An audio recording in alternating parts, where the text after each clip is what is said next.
దానికి మాత్రమే ఇదంతా జనదృష్టి మరల్చేందుకే అని చెప్తూ వస్తుంది. ఇక్కడ మనం ఫోన్ ట్యాపింగ్ సంబంధించి మాట్లాడుకుంటే ఆల్రెడీ బండి సంజయ్ గారు కూడా మాట్లాడుతూ నన్ను కూడా పిలిచారు, 6 నెలల క్రితం పిలిచారు, చాలా ఆధారాలు చూపించారు. మీ ఫోన్ ఈ టైంలో ట్యాప్ అయింది, ఈ టైంలో ట్యాప్ అయింది, ఈ రోజు ట్యాప్ అయిందని చూపించారు. మరి ఆధారాలతో సహా వాళ్ళే చూపించినప్పుడు ఇప్పటివరకు ఎందుకు యాక్షన్ తీసుకోలేకపోయారు, అసలు నమ్మకం ఎలా కలుగుతోంది అని చెప్తున్నారు. నిజంగా అసలు ఏం జరుగుతోంది అనుకుంటున్నారు మీరు?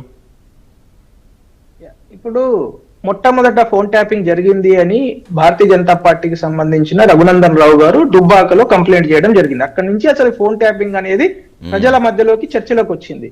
ఆ తర్వాత ఈ మధ్య కాలంలో సిట్ విచారణలో బండి సంజయ్ గారు, కిషన్ రెడ్డి గారికి, ఆ తర్వాత రఘునందన్ రావు గారిని, తర్వాత విశ్వేశ్వర రెడ్డి గారిని, అట్లా అనేక మంది భారతీయ జనతా పార్టీ నేతలను విచారణ చేయడం జరిగింది. అందరూ కూడా చాలా కేటగారికల్ గా వారికి సంబంధించిన ఆ పిఏల ఫోన్ నెంబర్లు, వారి ఫోన్ నెంబర్లు అన్ని ఇచ్చి ఈ నెంబర్లకు ఈ రోజులలో ఈ విధంగా ఫోన్ ట్యాపింగ్ అయిందని చెప్పడం జరిగింది. అంటే ఎవరు చేసినట్టు ఆ ఫోన్ ట్యాపింగ్? ఎవరో ఒకరు చేయాలి కదా. ఎవరు చేశారు? ఇప్పుడు వీళ్ళు కాదు, వీళ్ళు చెప్పలేదు, ఆ పోలీసులే, ఆ ప్రభాకర్ రావు గారు, భుజంగరావు గారు వాళ్ళే చేశారని అనుకుందాం కాసేపటికి. మరి వాళ్ళు చేయడానికి వాళ్ళకు ఎవరు ఇచ్చినట్టు పర్మిషన్? హోమ్ సెక్రటరీ ఇవ్వాల్సిందే కదా. ఒకవేళ హోమ్ సెక్రటరీ ఇవ్వకుంటే హోం మంత్రిత్వ శాఖ, అంటే తెలంగాణలో ఉన్న హోం మంత్రిత్వ శాఖకు బాధ్యత లేదా? టెలిగ్రాఫిక్ యాక్ట్ 1885 ఏం చెప్తుంది? Home secretary of the state or home secretary of the central government, only those 2 people can give permission to go for tapping. In that case చాలా కేటగారికల్ గా మేము భారతీయ జనతా పార్టీ ఫోన్లు అన్ని ట్యాప్ అయినాయని అన్ని వందల ఫోన్ల నెంబర్లు ఇస్తున్నప్పుడు దాని అర్థం ఏంటండి? ఖచ్చితంగా ఇల్లీగల్ ఫోన్ ట్యాపింగ్ జరిగింది. ఇల్లీగల్ ఫోన్ ట్యాపింగ్ జరిగినప్పుడు హోంమంత్రి ఎవరు ఉన్నారు? మెహమూద్ అలీ గారికి బాధ్యత లేదా? ఇప్పటివరకు అసలు ఆయన పిలువ కూడా విలువలేదు. ఆయన ఆటలో అరటిపండ. అప్పుడు హోమ్ సెక్రటరీ ఎవరున్నారు? అప్పుడున్న గవర్నమెంట్ లో ముఖ్యమంత్రి ఎవరున్నారు? వీళ్ళందరికీ తెలియకుండా జరిగిందా? ఈ రోజు భారతీయ జనతా పార్టీ బండి సంజయ్ గారు అడిగిన, రఘునందన్ రావు గారు అడిగిన, కిషన్ రెడ్డి గారు అడిగిన, రామచంద్రరావు గారు అడిగిన ఒకటే ప్రశ్న, ఎందుకు రేవంత్ రెడ్డి సీరియస్ గా, అంటే ఓన్లీ మాటలకే ఎందుకు పరిమితం అవుతున్నాడు? నేను గుడ్లను పీక్తా, లేకుంటే సంపుతా, ఇట్లాంటి మీరు మాటలు మాట్లాడితే మీ ఇష్టం, అది మీ విఘ్నత. కానీ చేతలు అయితే చేయాలి కదా. ఆయనే హోంమంత్రి ఉన్నాడు కదా, ఈ రోజు ఆయనే ఛార్జ్ షీట్ ఫైల్ చేయాలి కదా. ఛార్జ్ షీట్ ఫైల్ చేస్తే అది కోర్టుకు వెళ్తుంది. కోర్టుకు వెళ్తే అది కోర్టు చెప్తే తప్పు చేశారా, వీళ్ళు రైట్ చేశారా అని. ఇప్పుడు ఈ మేకపోతు గాంభీర్యాలు చెప్తున్నారు కదా కేటీఆర్ గారు, హరీష్ రావు గారు బయటకు వచ్చి అసలు మేము పునీతులము, చాలా కడిగిన ముత్యాలమని.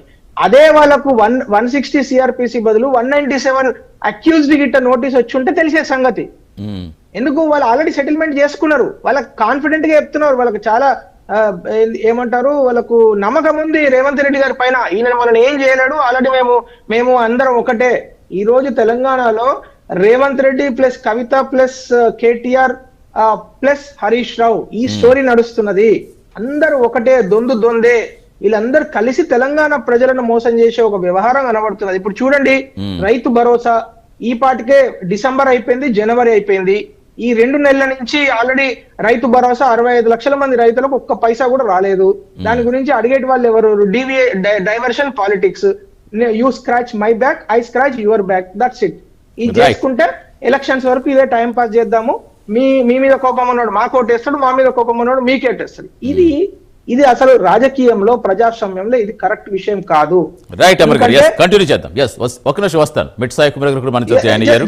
లెట్ మీ కంక్లూడ్ అండి, అంటే ఆ మాటను కంక్లూడ్ చేయండి. ఎందుకంటే రేవంత్ రెడ్డి గారు పదే కల్వకుట్ల కుటుంబాన్ని కాపాడడానికి ప్రయత్నం చేస్తున్నారు. అది ప్రజలకు అర్థమవుతున్నది.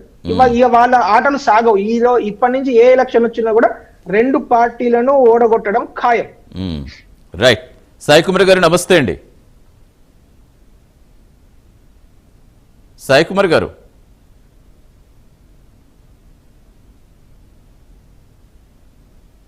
వినిపిస్తోందా? నా వాయిస్ వినిపిస్తోందా?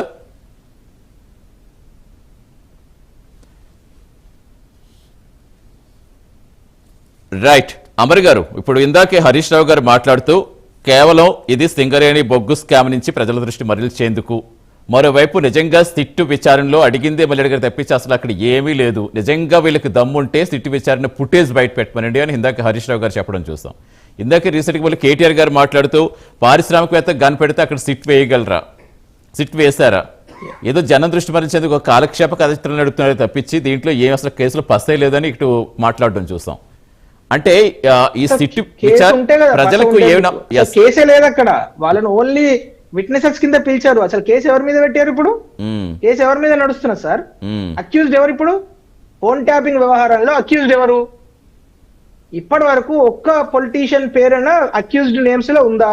A1, A2, A3, A4 ఎవరు లేరు కదా.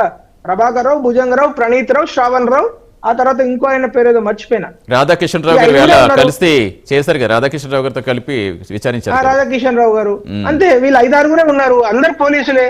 ఒక శ్రావణ్ రావే ఎక్స్ అనే బయట వ్యక్తి. ఏ కేసులో వీళ్ళు అక్యూజ్డ్ ఉన్నారు సార్? అసలు కేసే లేదు ఇక్కడ. కేసు ఉంటే మీరు అనే కేసు అది చిన్నదా పెద్దదా, అది నీరు గారుస్తున్నారా లేకుంటే పడుకుంటున్నారా, ఇదంతా తర్వాత ముచ్చట. అసలు కేసే లేదు ఇప్పటి వరకు. ఇప్పుడు ఇంటికి మనము సంక్రాంతికో లేకుంటే పండగకు అల్లుని పిలుస్తాం కదా, అట్లా రేవంత్ రెడ్డి గారు వీళ్ళని పిలిచి భోజనాలు పెట్టి పంపిస్తున్నారు. 4-5 గంటలు మాట్లాడుకొని పిచ్చాపాటి. అందు గురించే వాళ్ళు అంత ఆనందంగా వెళ్ళి బొట్లు పెట్టుకొని వస్తున్నారు. నిజంగా సిఆర్పిసి 197 అక్యూజ్డ్ గిట్ట వేసి పెడితే అప్పుడు ఈయన దమ్మేందో వాళ్ళ దమ్మేందో తెలుస్తుంది.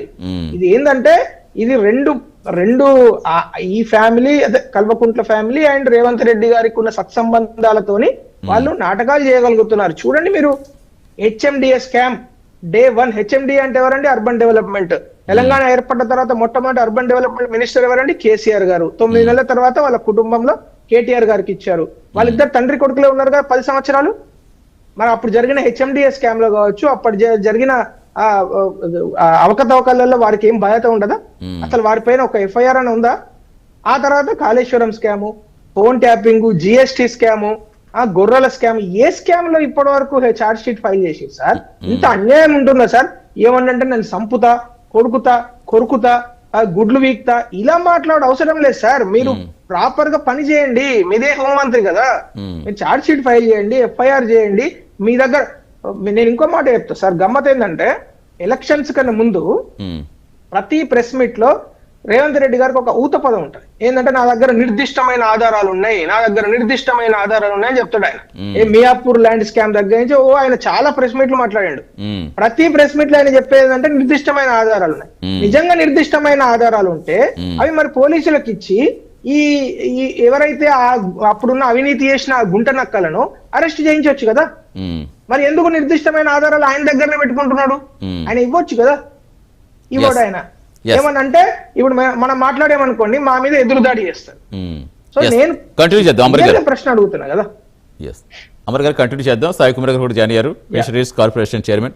సాయి కుమార్ గారు, షార్ట్ బ్రేక్ తీసుకుని వస్తారు మీ దగ్గరికి. అసలు ఏం జరుగుతోంది? ఇందాక హరీష్ రావు గారు మాట్లాడడం చూస్తాం, 6 గంటలకు ప్రెస్ మీట్ పెట్టి. ఇప్పుడు ఇంకా కేటీఆర్ గారు ఇప్పుడే జస్ట్ మీరు వినే ఉంటారు కేటీఆర్ కూడా ఏం చెప్పారు.